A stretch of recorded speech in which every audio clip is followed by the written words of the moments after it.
The Walt Disney Company could be looking at a very bad time this summer. Multiple movies are now underperforming, a pattern that has been established since Ant-Man Quantumania, perhaps even farther back if we include Strange World and Lightyear.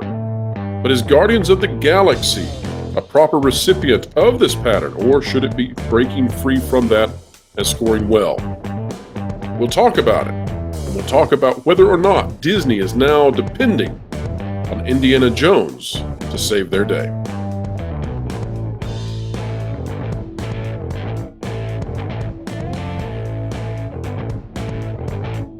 Explaining entertainment, keeping you ahead of the culture curve is what we do each and every day here on the WDW Pro channel. We enjoy it. It's what we do. We like to give it to you. And folks, if you like content like this, consider clicking the like button, share, subscribe, and you can stick it to the algorithms when you click it. We're talking about that notification bell. We're going to be a little risky today. Risky in that we are going to be talking about Guardians of the Galaxy, even though we know that certain videos out there, certain channels out there are seeing drastically lower viewership when they bring this movie up. But we're going to do so because we believe in giving you the news honestly, giving you the reviews honestly. Before we do, let's hop into this article by Joe Blow. Box office predictions, summer kicks off with the Guardians of the Galaxy. This by Brad Hammerly. The summer movie season kicks off with the final Guardians of the Galaxy film, expected to do around $120 million. Now, we had heard internally that perhaps it was doing about $108 million. We had also heard that it could do as low now as $100 million. That would be the bottom, surely. But Marvel apparently has done itself a great disservice with its other movies which have not done well. People have not enjoyed quite a many Marvel movies in a row, and people are not happy with Disney. And Guardians of the Galaxy may suffer as a result of it. Now, I have seen the movie. I just watched it a little while ago. We'll talk about that in just a moment. But let's read this article to get into it. It is finally upon us, the 2023 summer movie season. In many ways, this feels almost like the first true summer movie season since 2019. Agreed there. Sure, last year had some highly anticipated films that turned into monster hits, but it felt like we were still playing catch-up from the pandemic, especially when you consider the biggest film of the summer. Top Gun Maverick was originally meant to hit theaters on June 24th, 2020, but was held on for 2 years to make sure it had the biggest possible audience. And boy, did it ever. Wow. Now, I have seen Guardians of the Galaxy, and I want to give you my take on it. Of course, you have watched plenty of reviews. Many of you have already seen the film, so it goes without saying that there are some baked-in preconceptions and conceptions of this film and what it is. Having seen it, here's what I think, and you all know that I'm going to try and give you my most honest opinion. I'm not here to trash or to uplift any studio just on the virtue of who they are. That's not what I do. Now, I'm going to say that, first of all, this movie is not for everybody, and that's going to hurt it. This is not a movie for kids. The first two Guardians of the Galaxy were very watchable by kids. This one's not. And that makes it have a less opportune ability at the box office. It also is probably not for people who have recently experienced a trauma or recently experienced the loss of a loved one or a pet. And it's probably not for people who are particularly unenjoy watching people and animals suffer. So if those things bother you really badly, then this is going to be a tough watch for you. Now, I'm not going to give spoilers here, but I will say that the film by James Gunn, I thought, for what it is, which is a weird, quirky, super James Gunnish kind of film that wraps up this saga for the Guardians of the Galaxy, for what it is, it's a really good movie. And I mean that. I know that not all of you will agree with that, but that's what I took away from this film. It's not as good as the other two Guardians. The ending, though, is superb. It really, really is. It demonstrates how you end a trilogy, how you bring closure to multiple films and to many characters. And it does a very, very good job of bringing this thing to an end. It's a fantastic ending. The latter part of the first third of the first act of this not so good, although hyper creative. The middle has some unevenness to it, but boy, does James Gunn stick the landing. Wow. And my thoughts about him, my worry about him going to the DC universe and what he could do over there, basically gone now. I think he'll do a fantastic job if he can transition away from just being quirky and weird. This is a quirky, weird movie. But like I said, so creative. And one of the things that I really enjoyed about this movie is that you can tell, he loves each and every character that's involved. And it is just, it's remarkable watching somebody play. And by that, I mean, direct and write and all of that. But these are essentially toys, and he's playing with them, and we all get to experience the imagination of James Gunn. He himself getting a second chance, a shot at redemption. But to watch him play with these characters, and you can just feel how much he cares about each and every one of them. It's something else. Now, having said that, it's not as good as the first two because it's not as tight, and this movie's too long, and it's not for kids, and it's not for people who can't handle or don't want to handle those issues that I just brought up.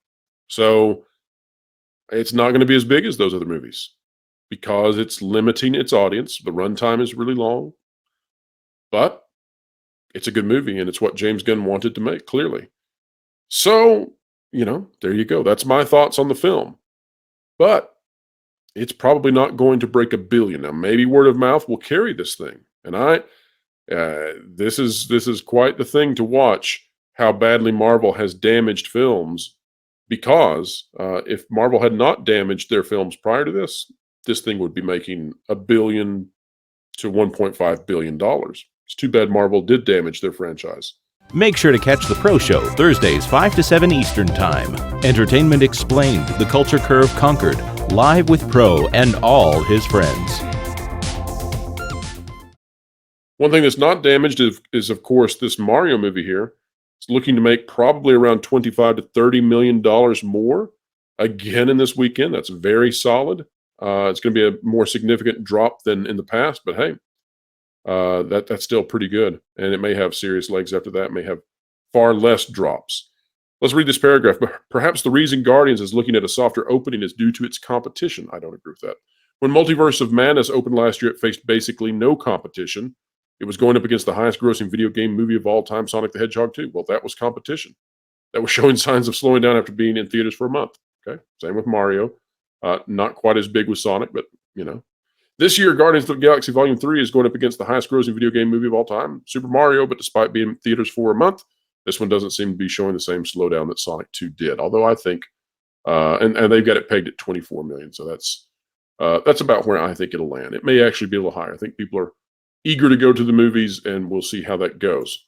Now, talking about Guardians, like I said, now I enjoyed the movie. I didn't enjoy all of it, but by the time we get to the ending, I was back on board and said, okay, it was worth it to go through some of that to get to this ending because this ending is wonderful. And I really mean it. It was a wonderful ending. But Anthony D'Alessandro, we talked about this in the live show yesterday, talking about the Little Mermaid. It's only going to make, right now, it's looking at 110 million in its opening domestically, and that is a 4-day on a holiday weekend. Biggest holiday weekend we've had in a while. That's not good. And that seems to indicate that this thing's going to be coming in way shorter than I think Disney would like. It's going to be coming in shorter probably than those other live actions like Aladdin, Lion King, certainly.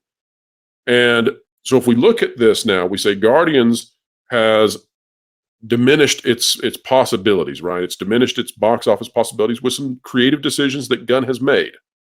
And more power to him. You can tell. At least it's not a paint by numbers kind of thing, right?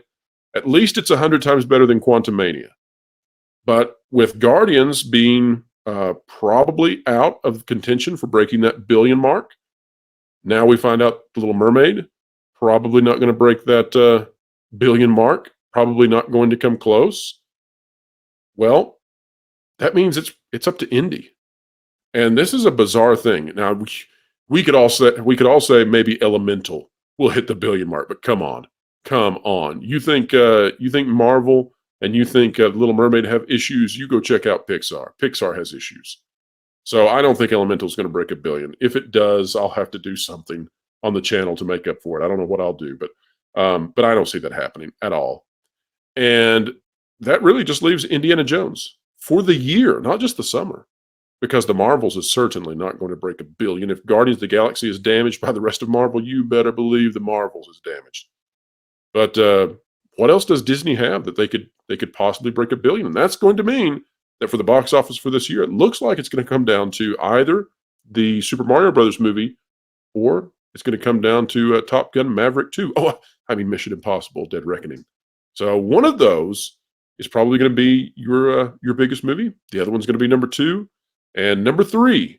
Maybe Disney can find that third slot. Maybe they can't. But if they're going to, it looks like now, despite Guardians being, in my opinion, a very good movie, a very weird good movie, I think Indiana Jones is the last shot Disney has at really landing the $1 billion mark. Maybe there's an off chance at Wish. Wish at the end of the year. Another animated film they have. We'll see. But Indy, they need you. I don't think you're going to come through for them, but they need you. Folks, if you like content like this, consider clicking the like button, share, subscribe, and you can stick it to the algorithms when you click it. We're talking about that notification bell. We covet your comments, so drop one down below. Have you seen Guardians? What did you think of it? And are you planning to go see either The Little Mermaid or Indiana Jones: The Dial of Destiny? We want to know. Did you really love the Super Mario Brothers movie? Are you planning to go again before it leaves theaters in maybe 2 months? We'd love to hear all of that. Folks, wherever you are, whatever you're doing, keep learning, keep growing, keep being honest, and keep having fun. Floral, it's time for you to walk the plank. What? Why? Because you haven't subscribed to WDW Pro yet. Nor bookmark thatparkplace.com on your web browser to get great articles from great contributors. What?